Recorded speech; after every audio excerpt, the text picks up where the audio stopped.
Why did a Broadway legend suddenly file for divorce exactly 2 weeks after a certain A-list actor was spotted at her show? How did a casual summer fling turn into an engagement ring by October with zero press leaks? And what is the real financial reason behind the sudden hard launch of Hollywood's newest power couple? By the end of this video, you will not just see who is dating, you will see the crisis management firm pulling the strings behind the paparazzi shots. We have to start with the couple that everyone thinks they understand, but actually got played by completely.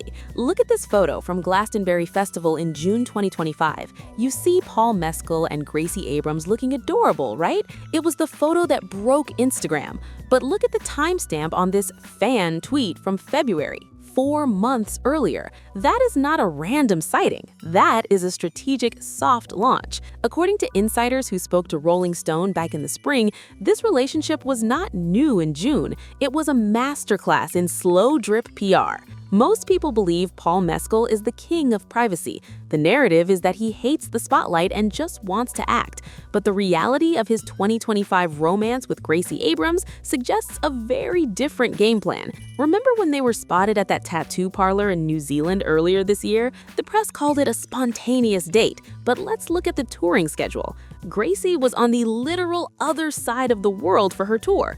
Paul was supposedly in pre-production for a film in London, yet flight logs and random sightings placed them in the same city, usually within 48 hours of a major press release about his ex. The receipt that proves this was calculated isn't the tattoo photo, it's the ring. Zoom in on the pinky ring Gracie has been wearing since May. Fans thought it was a fashion statement, but cross-reference that with the jewelry Paul wore during his Gladiator press tour.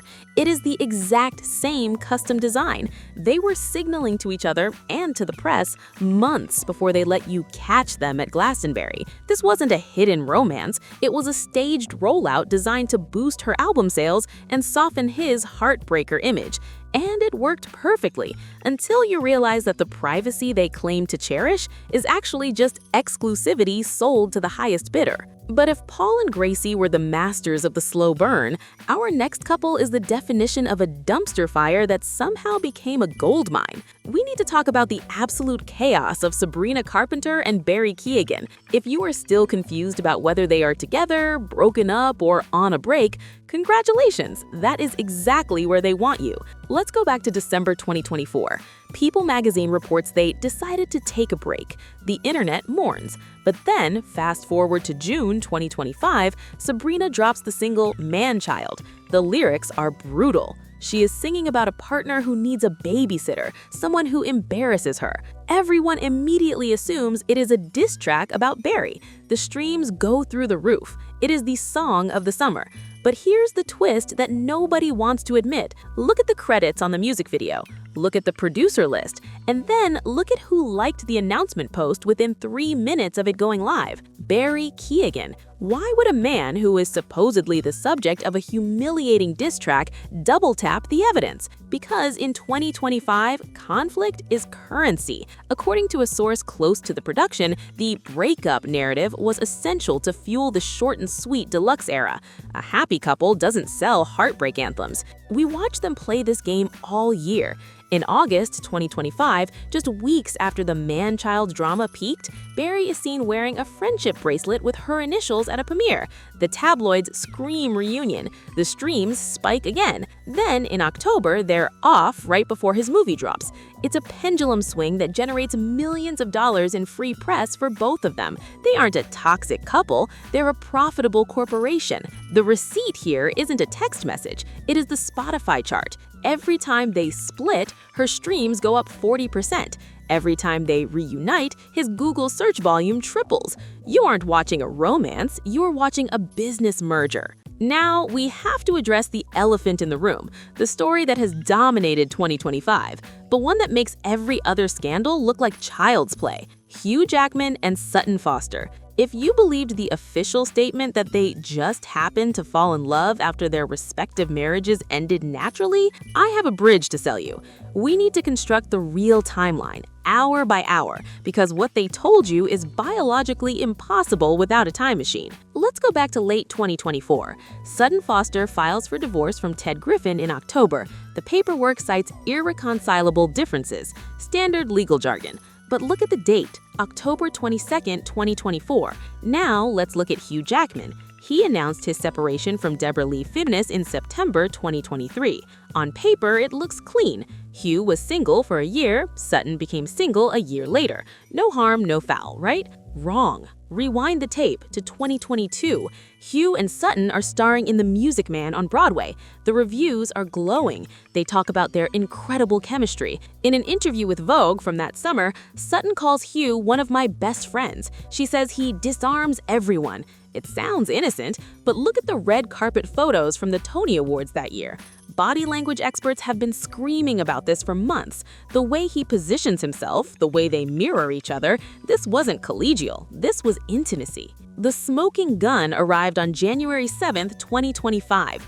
Page 6 publishes the photos of them holding hands in Santa Monica. They look relaxed, happy, official. But notice the clothing, notice the comfort level. You do not hold hands with someone you started dating 3 weeks ago. You hold hands like that with someone you've been with for years. The industry whisper network, the makeup artists, the stagehands, the assistants, has been buzzing about this since 2023. The rumor is that the Music Man backstage area was the real show. According to multiple blind items that have since been verified by the timeline of events, the reason Hugh's marriage ended so abruptly after 27 years wasn't individual growth, it was a specific third party. And the reason Sutton's marriage ended, well, you don't leave a stable, decade-long marriage to a screenwriter unless you have a very secure landing pad waiting for you. Here's the financial reality check. Divorce is expensive, especially when you're dealing with Hollywood assets. But notice how quiet both divorces were? No messy court battles, no leaked custody fights. Why? Because when you have a PR disaster of this magnitude waiting in the wings, the beloved Wolverine leaving his wife for his co-star, you pay a premium for silence. Hugh Jackman's nice guy reputation is his biggest asset. It's worth hundreds of millions of dollars. Protecting that image meant keeping the overlap completely hidden until the paperwork was signed, sealed, and delivered. They waited until January 2025 to step out because the cooling off period was legally and optically necessary. They needed you to forget the timeline. They needed you to think two single friends found each other. But when you layer the Music Man run dates over the separation announcements, the cooling off period disappeared. There was no gap. There was only a transition. The expectations were that these were two heartbroken people finding solace. The reality is that they were likely the architects of their own liberation, and we just watched the final act of a play that started 3 years ago. And while everyone was distracted by the Wolverine drama, another couple slipped under the radar in late 2025, and this one might be the weirdest of them all. We have to talk about the sudden, baffling romance between Lana Del Rey and, well, her reality.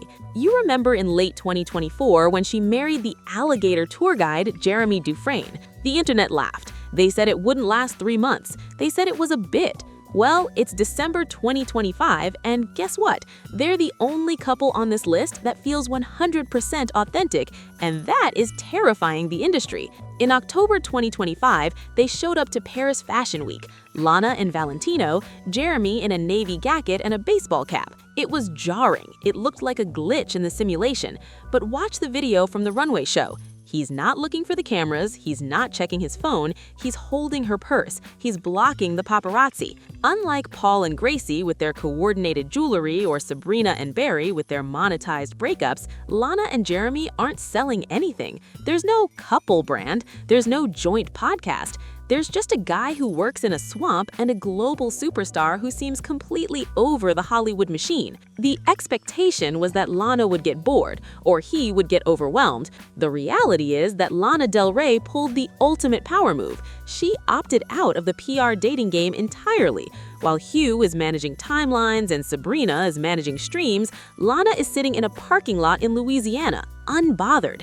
And that makes her the most dangerous person in the room, because she proves that you don't need a crisis manager to be happy, you just need to stop caring what the internet thinks. So what is the lesson of 2025? It's that if a celebrity couple looks perfect, it's a product. If the timeline seems messy, it's because they're hiding the start date. And if it makes absolutely no sense to the public, like the pop star and the Gator Guide, it's probably the only real thing happening in this town. The new couples of 2025 aren't defined by love, they're defined by logistics. We watched Paul Mescal build a fortress of privacy that was actually a marketing funnel. We watched Sabrina Carpenter turn dysfunction into a deluxe album. And we watched Hugh Jackman perform the greatest acting role of his career, the innocent divorcee. But here's the final question I want to leave you with, the one that nobody is asking. If Hugh and Sutton were willing to burn down 2 marriages and wait 3 years to go public, what are they planning next? You don't take a risk that big just to date. You take a risk that big because you're planning a dynasty. Look for the joint production company announcement in early 2026. The Music Man was just the audition tape.